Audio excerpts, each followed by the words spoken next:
在柳园八翁区这边是一个弱农集中区，那长期肥水跟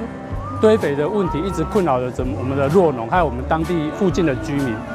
那我们一直希望说这个东西可以做一个有机的好好的处理。刚好这个契机呢，跟台语八翁合作，那我们在这边做一个资源化处理中心。那未来呢，我们牧场所产生的牛粪呢，就会直接到集中处理中心这边来，包括那些水分一样会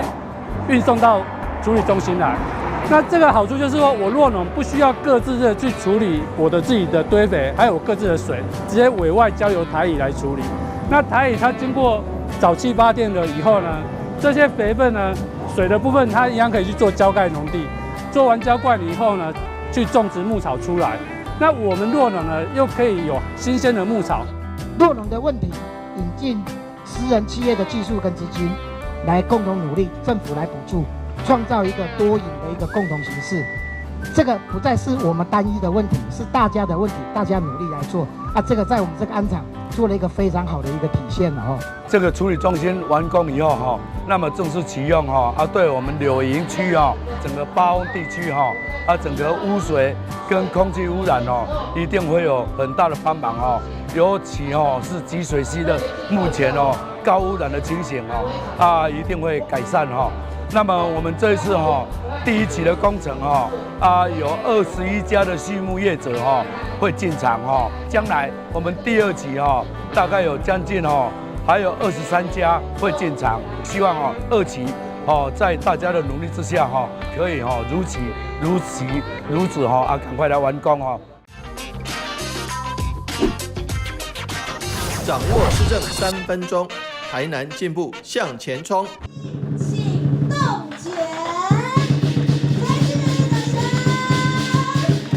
欢迎大家来到这个全台湾第一座，也是台南市第一座台乙八翁我们禽畜粪料资源转化中心的一个启用。这是一个非常不容易，而且化不可能为可能的一个工程。为什么？因为过去在八翁弱农区有许多因为弱农畜牧业的关系，所以说畜牧废弃物的排放，而造成地方社区跟畜牧业者有一个关系紧张，而且造成环境的问题。那经过环境部的全力支持，那台南市政府跟业者一起努力，然后成立了这家这个畜牧粪料处理中心，能够把这个畜牧粪料集中化垃圾为资源而且变成是个绿色能源，不仅增加了经济上的诱因，也让环境的这个损害降到最低。将来看到我们排水沟更干净，看到河川更干净，这已经不是梦。那也希望借着这个机会，作为一个全台湾的示范，我们不仅是有干净的这个环境，而且有非常好吃的畜产品，更有这个干净的能源可以使用。这是一个各方面都多赢的局面，不仅政府赢，然后业者赢，环境赢，然后农民也赢，居民更赢。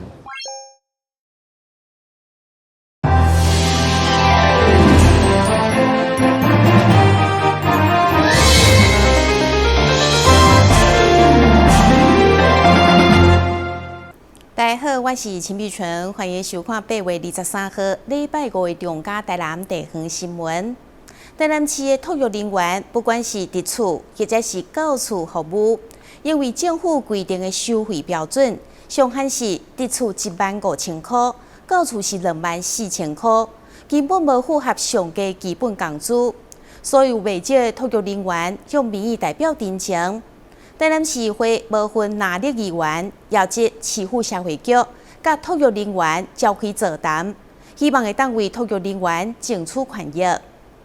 台南市托育人员到厝的服务，因为收费的标准，政府规定上限袂用超过24000块，引发未少托育人员的不满，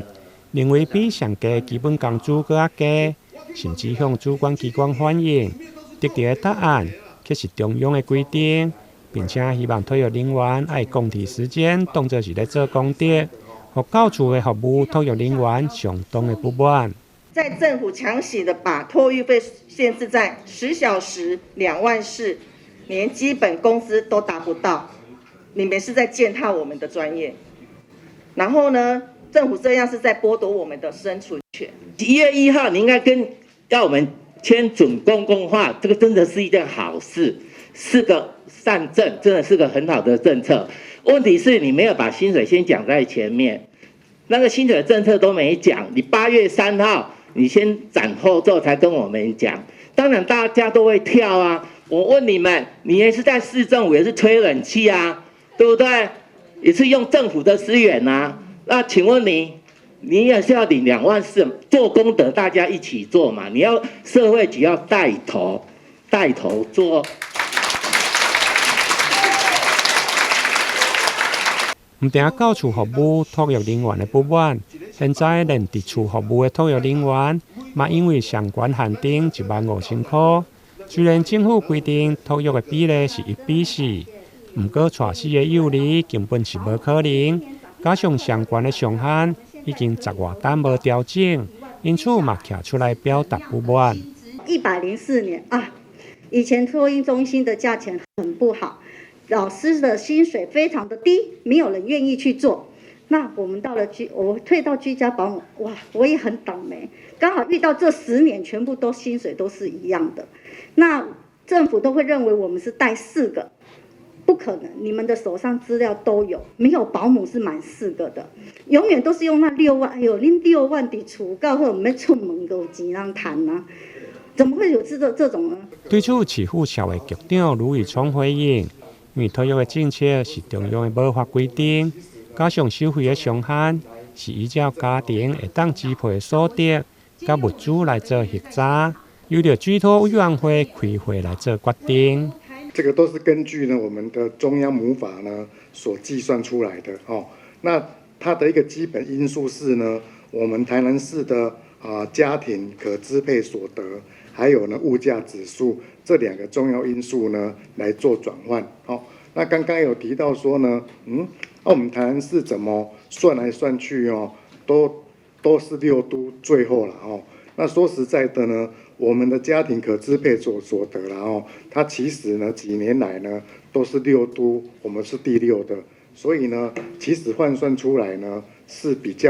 会有比较低了哦。居托委员会哦，把我们今天各位我们所有保姆们，还有我们议员们所说的意见呢，我们把它全部收集起来哦。我们刚刚有记录有听下来哦。那我们将在呢1个月之内呢来开居托委员会。那我们也会比较沉重的方式呢来跟我们所有居托委员讲了哦，就是说呢，我们在这一个今天的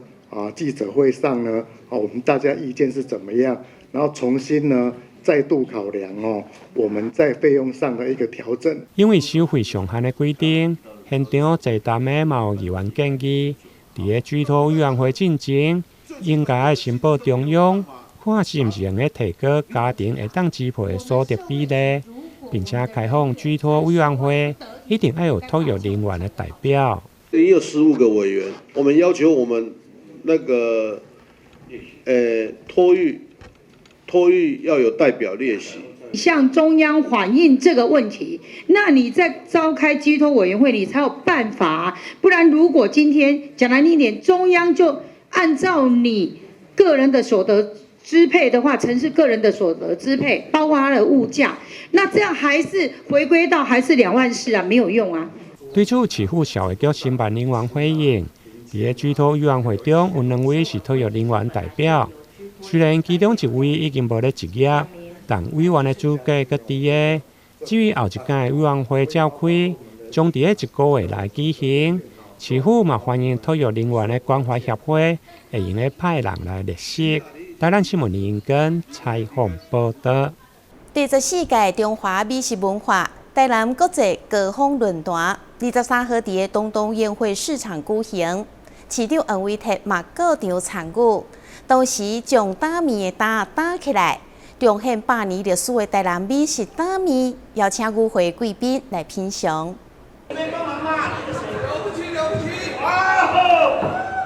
市长黄伟哲卖力搭着面搭唱台，呈现台南传统街头小吃打面的场景，并邀请来自世界各地的餐饮代表，做伙甲桥段打面合影。2004年台南美食400美食的论坛正式开始。OK， 我先问你。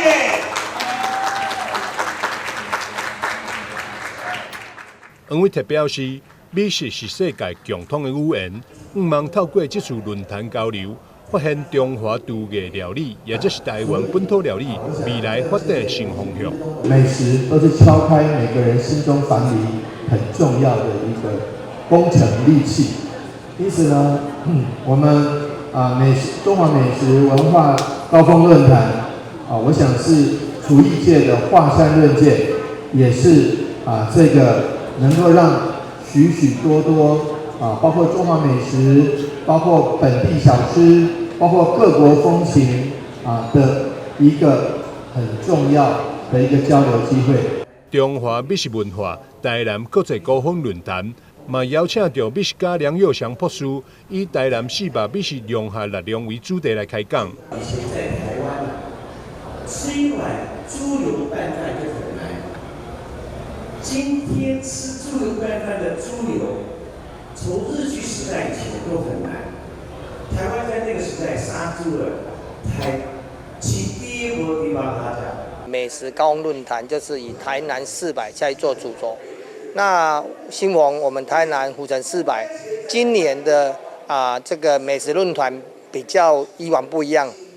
叫做试探 AI。说未来的我们的餐饮服务业也要面临到怎么样去做一个节能减碳的一个碳税的一个问题。那再来就是应该我们时代进步来到现在，都会把美食应用在 AI 里面去。所以我们这次的一个论坛比较特别的用滚动式从台北到台中到台南。那台南以我们台南的一个美食论坛作为主轴。主办单位表示，这届除了安排精彩丰富的主题论坛，并邀请国际重量级专业人士、甲学者专家以及评审，并选出优异杰出贡献等多项奖项，包含亚太10大名厨、亚太10大名店、亚太10大优质伴手礼、亚太10大名菜、优质食品供应商等等的奖项。记者张秀伟采访报道。安南区公所延续去年网红推荐安南区的旅游景点甲美食的店家，今年汇集安南区4大旅游的路线，推出旅游攻略手册、地图甲优惠券。23号伫台湾历史博物馆正式发表，现场邀请商家提供优良商品甲美食展示品尝，大力来行销安南区的观光。由安南区公所结合在地店家、宗教庙宇甲旅游景点，推出安南照奖员的旅游手册甲地图。23号上午伫台湾历史博物馆正式来发表，包括立委陈廷辉、市府副秘书长殷世熙、观光旅游局、文化局的代表，以及多位民意代表、店家、里长甲宫庙共同来出席，为旅游手册举行决册仪式。启动安南就上完旅游攻略手册，欢迎大家一起来。安南区整个文化的色彩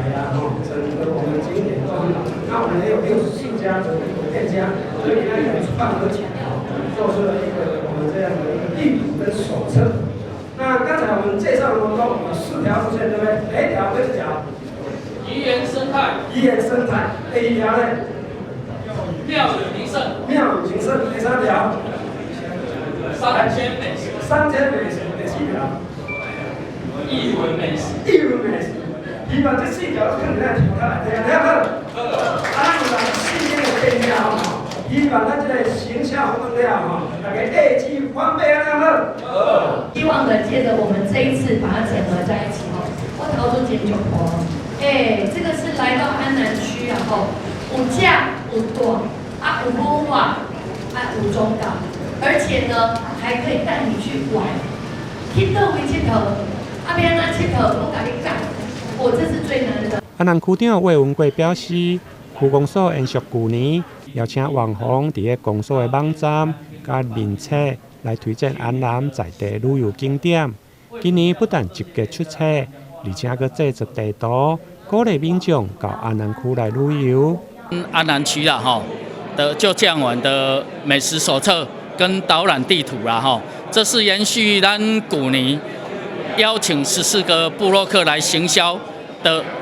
第2个计划哈。咱希望去年的整个一个计划呢，获得非常好的成果。我们期待打铁趁热，延续这样子的商机，来帮忙咱安南区这店家哈。那我们同时也有25家的店家配套推出优惠方案。那这些优惠券呢，跟手册的索取哈，我们可以在我们的相关的网站跟我们的脸书搭配手册发行，另外公所还佫推出吃喝玩乐轻松购的优惠券，邀请安南在地以及新营、后壁、甲桂林总共25间的店家推出超值的优惠方案，总价值超过2000块。民众只要到手册推荐的美食店家来消费，满额就用来赠送优惠券。台南新闻李英根采访报道。台南满岛是台湾文旦上大的产区，农会嘛积极开发各种的加工品来提升经济价值。新成立的优华品牌生活概念馆23号正式开幕。馆内有咖啡厅、甲展售中心，同时佮结合食农教育，互囡仔认识在地产业以外，嘛会当带动观光。台南满岛文旦进入采收期，农会除了帮助农民收购大果，稳定市场价销，这几档嘛研发各式各样的加工商品，以优雅谐音号名推出优雅品牌。同时也个成立生活概念馆，所有的加工品啊，在这里做一个呈现，让消费者就是平常除了中秋节的时候我们吃文旦，然后平常一年四季都可以这里喝咖啡，然后喝柚茶。来到馆内会当享受文旦用的生活，让人全新的五感体验。佮结合文旦加工厂自动化分级包装处理场。幼儿园将变成类观光工厂，让游客深度了解文旦的价值。真正是这种加工了后的附加价值都可以感受得到。农业部一直期待所有的农会都能积极发展经济事业，因为大家的用心发展经济事业，才真正的能让农民的收益提升。其实柚子又很爱出放，从中秋节可以吃到双十节，那双十节吃完也可以吃到我们的圣诞节，所以规半以后当简单的礼物把文旦的经济效益发挥到上大，农会将伫9月初7到初8这2天举办文旦联合展售活动，除了有优惠以外，也阁有农馆游戏和文旦料理教学。台南新闻所在采访报道。中央新闻在基隆，中嘉新闻在台北，中嘉新闻在新北，中嘉新闻在桃园，中嘉新闻在台南，中嘉新闻在高雄，忠实呈现最佳新闻。每周六下午1点，请锁定高雄都会台中嘉新闻周报，带给您最在地的观点，最有人情味的报道。台湾好新闻就在中嘉新闻周报。唔知观众朋友伫个暑假期间敢有出国？台南大湾北正伫个举办韩国物产展，不管是油仔茶、泡菜、三马鸡汤，拢总买得到。而且只要消费满额，都有机会会当抽韩国首尔机票。人参鸡汤、油仔茶等经典的韩国美食，还佫有受到大人囡仔喜爱的四手啊饮料嘛拢有。我每次都会来台南大圆柏这边，然后来买就是柚子酱，然后还有泡菜。台南大湾北韩国物产展开跑，在地风味会当伫遮一摆买好嚼。袂少商品嘛拢推出优惠组合，连中秋节项目一定爱穿的泡菜嘛来咯。那因为去年韩国因为极端的天候天气，它泡菜的部分，去年就是产量大减。那今年的话，慢慢的恢复正常。我们今年的这个手做泡菜也有供应。那加上我们今年针对这档活动呢，特别规划全馆单品满3000，会再加送100元的韩国券，可以来我们现场使用。300块用1张。那另外呢，我们599。还可以参加抽机票的活动，以及单笔满999又再加送一包海苔酥，他们的明星商品。活动1路到9月初2，期间只要消费满额，就当抽台北首尔来回机票，全台限量22张，欢迎民众把握机会。台南新闻所在采访报道。钱变薄，啥物拢起，现主是要食一碗牛肉面，上无拢爱100起跳。毋过伫台南市安南区，确实有一间店，料好实在牛肉面只卖60块，为什么会当卖遮尔俗呢？透过报道做回来了解。面熟放进碗里，卤好的牛肉再铺到面上，加上一勺灵魂汤汁，最后撒上一把葱花，面 Q 肉大块，看得令人食指大动。但这碗牛肉面只卖60元，你相信吗？原来是因为老板徐维泽采买肉品直接从源头下手，省去了各盘商之间的价差，为的就是希望让消费者更轻松地品尝美食。我们刚好有找到一个就是货柜源头，然后我们从大盘、中盘、小盘、批发、零售这些中间我们都省去了，所以我们可以用比较优惠的价格来回馈给各位社会的喜欢吃牛肉面的爱好者。除了便宜，健康美味更是重要。这家牛肉面的汤头所使用的卤包，也是老板徐维泽特地到亲戚家开的中药行选购，而且还很搞刚，先用研磨机磨成粉，再加入高汤中熬煮，所以他们的汤头喝起来有着淡淡的药材香。市面上买的卤包啦，我们觉得那个味道不是很顺口，也不是很健康所以我们就去采购正统的，就是中药店去买中药回来，然后进行自己的研磨，然后去调整汤头整个味道，让汤头整个喝起来更健康。因为我们的汤头没有用桶装酱油我们也没有用市面上的那个味精也没有用卤包它的酸甜我们现在是用有机的天然豆下去打酸甜出来，所以喝起来有卵磷脂喝起来会很顺口，不会打舌。徐维泽说，因为没加味素及化学调味，所以汤头第一口喝起来清清淡淡，但喝着喝着，渐渐能喝出天然食材经过熬煮所带出来的甘甜味。徐维泽也希望喜爱美食的朋友都能来试试他的冠军牛肉面。记者张硕维，台南报道。除了用文字来记载，也可会当用什么方式来记忆历史呢？国立台湾历史博物馆就推出声音记忆特展，用声音做引导，让观众来探索温藏伫生活当中的历史信息甲文化的转变。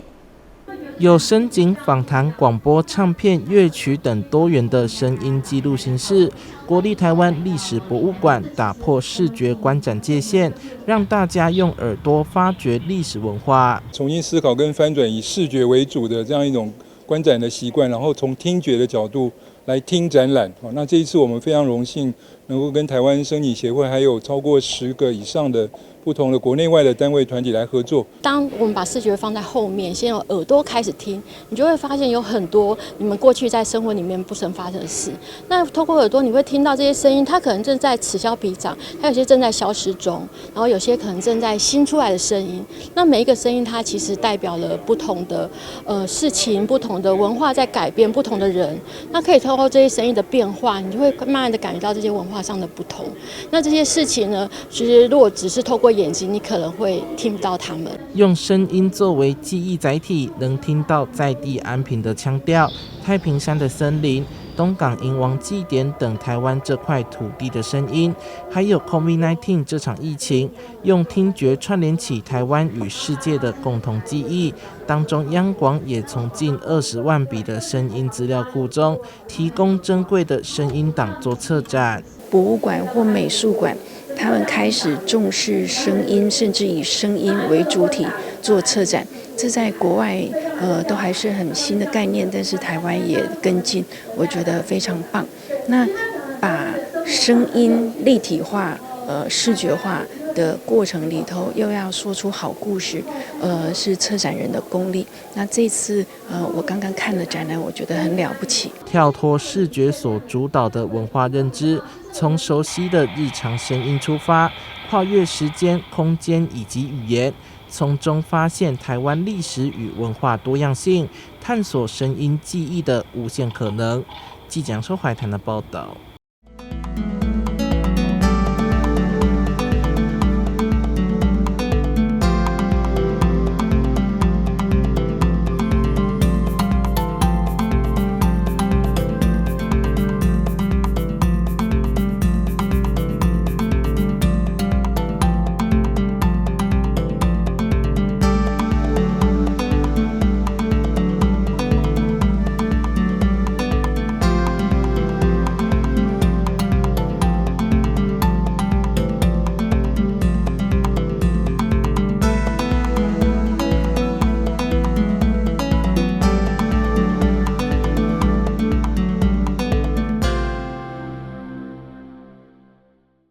感谢你收看8月23号的中嘉台南地方新闻，我是陈碧纯，咱再会。